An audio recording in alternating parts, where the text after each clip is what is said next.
এটা আল্লাহ পয়গম্বরের মৌলিক শিক্ষা, নবীজির মৌলিক শিক্ষা।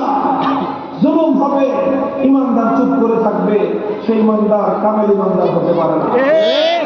মজলুমের হাহাকার শোনা যাবে, মজলুমের ফরিয়াদ আকাশ বাতাস ভারী করে তুলবে, চারিদিক থেকে মজলুমের আক্রমণ শোনা যাবে, সন্তান হারা মায়ের করুণ চিৎকার ভেসে আসবে, সন্তান হারা বাবা হত্যা হয়ে ঘুরবে। আমি আর তুমি ঘরের দুয়ার বদ্ধ করে আরামে তেল মেখে ঘুমাবো, ঘুমাতে পারো, কামেল এবং পরিপূর্ণ ইমানদার হতে পারবা।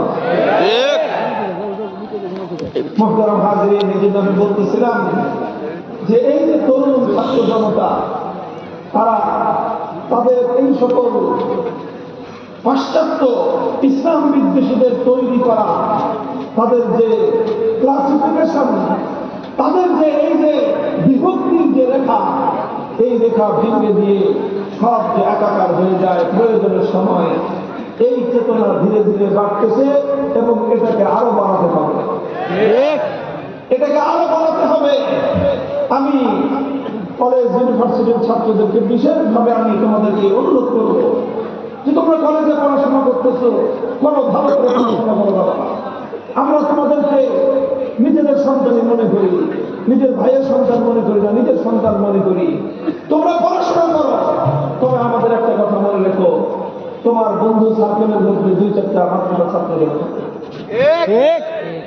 তোমরা ইন্টারাকশন রাখবা পরস্পর নিজেদের মধ্যে।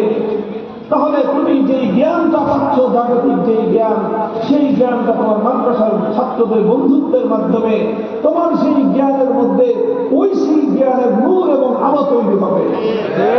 আর তখনই তোমাদের এই সম্মিলিত শক্তি একটা এমন শক্তি তৈরি করবে, যেই শক্তি বারবার আমার জাতিকে এই ধরনের যে কোনো ক্রান্তিকাল থেকে মুক্তি দান করবে ইনশাআল্লাহ।